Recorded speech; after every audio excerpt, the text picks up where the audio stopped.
Now students multiple choice questions देखते हैं इस चांद में electricity class 10th। The work done in moving a unit charge across 2 points in an electric circuit is a measure of. अब देखिए कोई electric circuit है बच्चों, और इस इलेक्ट्रिक सर्किट में वायर का इतने पोर्शन में वायर का रेजिस्टेंस है कुछ ना कुछ, ये रेजिस्टेंस हमने आपको दिखा दिया। अब ये पॉइंट ए और ये पॉइंट बी है, ठीक है बच्चों।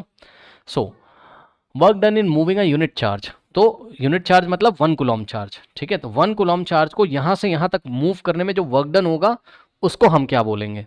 तो वर्क डन सपोज कितना करना पड़ रहा है, 1 कूलॉम चार्ज को यहाँ से यहाँ तक मूव करने में W वर्क डन करना पड़ रहा है, तो इसको हम क्या बोलेंगे। तो जवाब है, हमने फॉर्मूला पढ़ा है पोटेंशियल डिफरेंस का, V is equals to W by Q. तो Q की वैल्यू हमने कितनी कर दी 1, okay.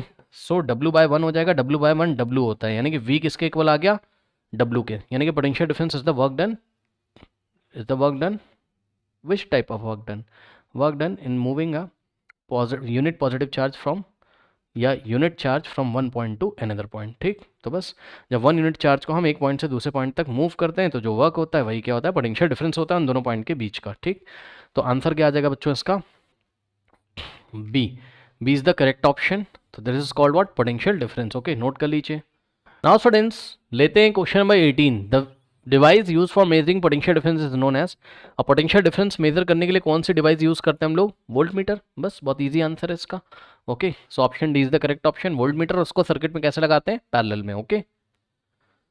Now students question number 19, which of the following units could be use to measure electric charges, okay. Electric charges को measure करने का यूनिट, ऐसा यूनिट क्या होता है, कूलॉम होता है। तो देखिए ऑप्शन में कहीं कूलॉम दिया हुआ है बच्चों, yes, option D is the correct option. Now students, next is the unit of measuring, yes, the unit for measuring potential difference is, अब potential difference को measure करने का यूनिट क्या होता है, वोल्ट होता है, okay students. So option C is the correct option.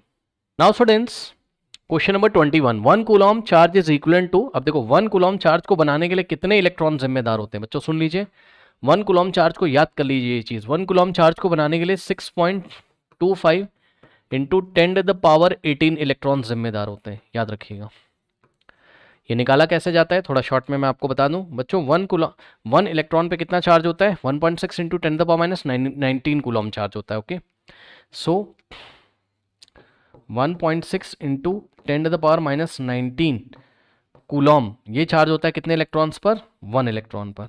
यानी कि 1 इलेक्ट्रॉन के ऊपर चार्ज कितना होता है, 1.6 इंटू 10⁻19 कूलॉम। अब ये एब्सोल्यूट चार्ज की बात कर रहे हैं हम, इसके आगे माइनस भी लगा रहता है, तो हम बस एब्सोल्यूट वैल्यू ले रहे हैं, आपको साइन वाइन नहीं देखना अभी, ठीक है। तो अगर इतना कूलॉम चार्ज के लिए 1 इलेक्ट्रॉन जिम्मेदार है, तो 1 कूलॉम चार्ज के लिए कितने इलेक्ट्रॉन जिम्मेदार होंगे। तो जवाब है ये आके इधर डिवाइड कर देगा, यानी कि 1 अपॉन यूनिटरी मेथड है ना, 1 अपॉन 1.6 इंटू 10⁻19 इतने इलेक्ट्रॉन। जब इसको सॉल्व किया जाता है, ठीक है, तो आता है आंसर 6.25 इंटू 10⁻18 इलेक्ट्रॉन्स। इसको आप डायरेक्टली लर्न कर लीजिए, इसको हमने कई वीडियोस में सॉल्व भी करके दिखाया हुआ है, ओके स्टूडेंट्स। सो ऑप्शन कौन सा है यहाँ पर बच्चों, देखिए 6 option D is the correct option, कि 1 कूलॉम चार्ज को बनाने के लिए कितने इलेक्ट्रॉन जिम्मेदार हैं, 6.25 इंटू 10⁻18 इलेक्ट्रॉन्स, ओके, नोट कर लीजिए।